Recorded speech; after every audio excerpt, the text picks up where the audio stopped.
The first two tools we are going to cover are the spot healing brush, seen over here on the left, and the healing brush. The difference between the two is that the spot healing brush has some smarts built into it. So it looks around the area that you're trying to heal and figures out what tones and textures to put in there. But sometimes it gets fooled by textures. And so the go-to then is the healing brush tool, where you tell it where to get the texture from.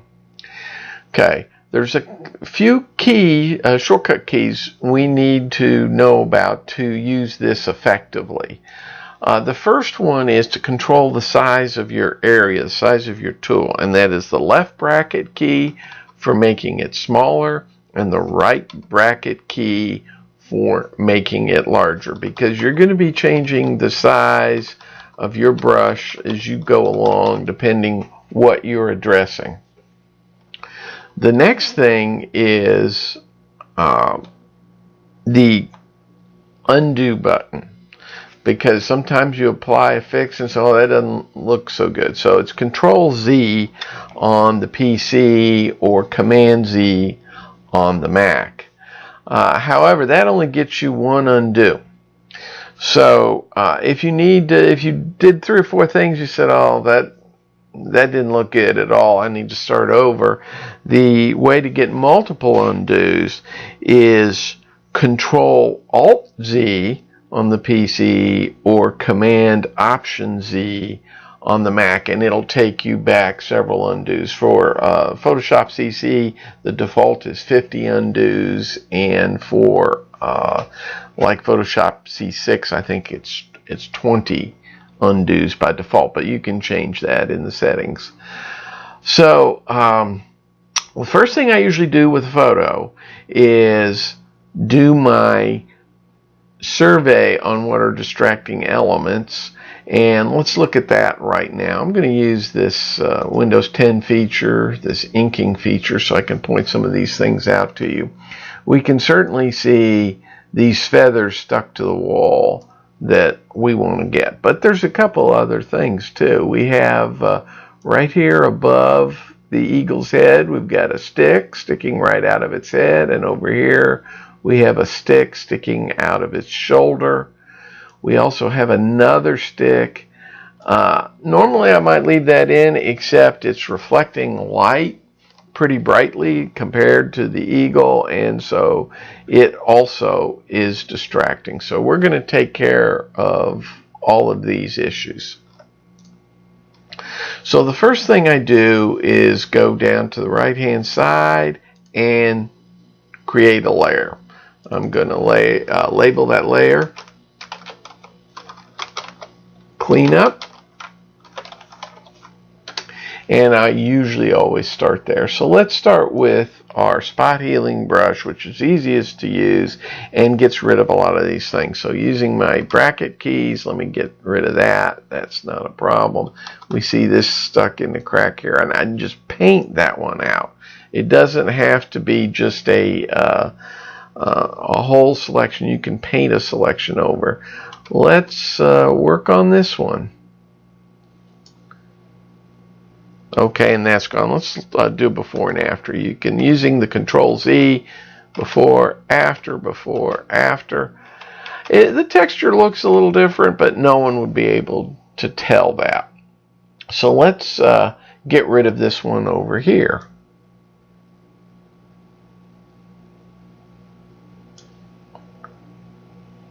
Okay, now that wasn't quite as seamless. You can see this kind of fuzzy area, and it really didn't match the textures real well. So this is where I go to my healing brush. And what you need to do is you need to find an area close to it that matches the texture. So I'm going to say, oh, probably right here. And what you have to do is select the area you want to grab your textures from, and you hold down the Alt key on PC or Option on the Mac. You'll see it gets into this little target, and then you click once. What it'll do now is when you move it, it previews that area that you selected. And what I try to do is move it in to match that area. Click once. Now let's take a look at it. Before and after, before and after. And you really can't tell what happened there. Okay, let's go back. And this is typical. You're going to be going back and forth between the tools. You're going to be using your bracket keys. You're going to be selecting something. You're going to see how it turns out. That looks pretty good there. Now this bright spot along the wall, I think that's distracting, so I'm just going to paint down that, see what it does. That looks good. These little bright spots, this is what the tool is made for. These are part of the walls, but they're reflecting light. This is probably part of the wall is reflecting light. Let me get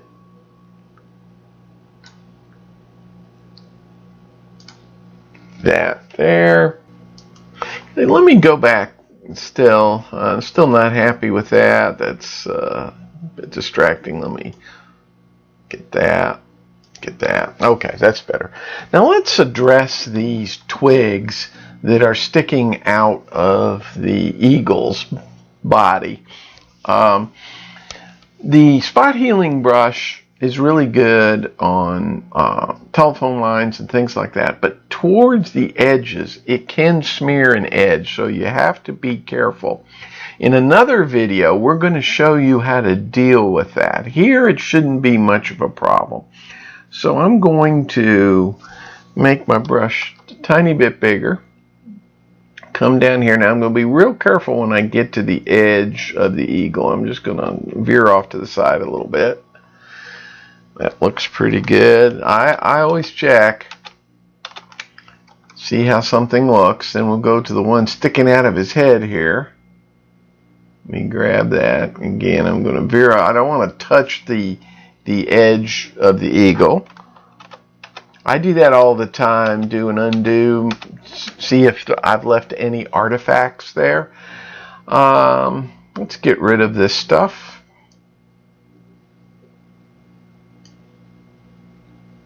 That's fine. This probably a feather back there.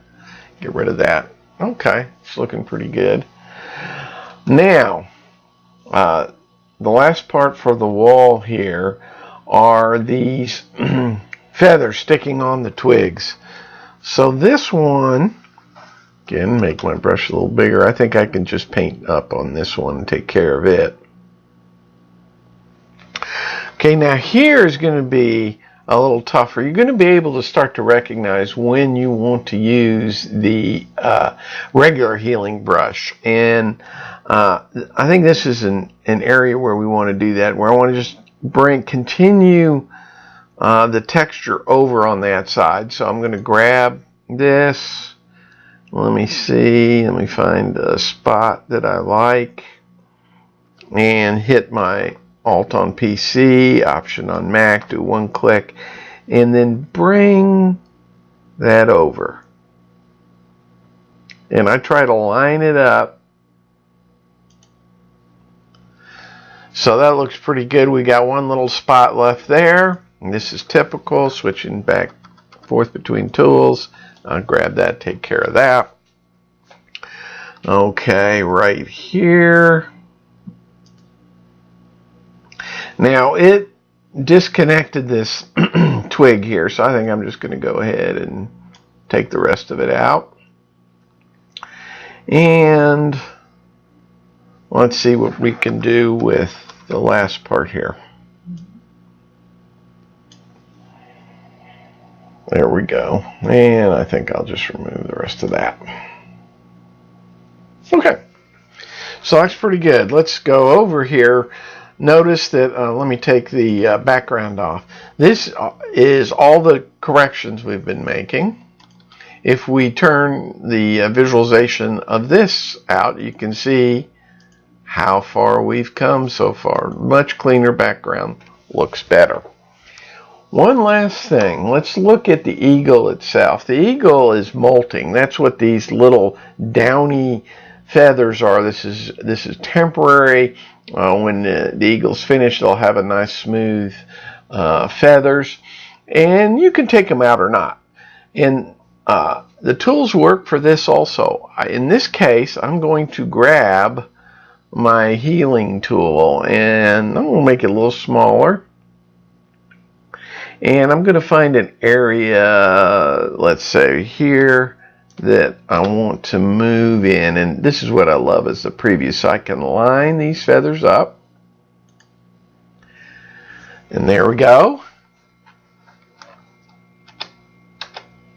Look at that. You can't even tell that that was there. Okay, same thing here. Let me make my tool a little bigger. I think I'll grab it from his shoulder up here. Bring it down. Again, trying to line things up so they look natural. Okay, we've got a little bit left there, and this is where I switch back. There we go. Okay, so again,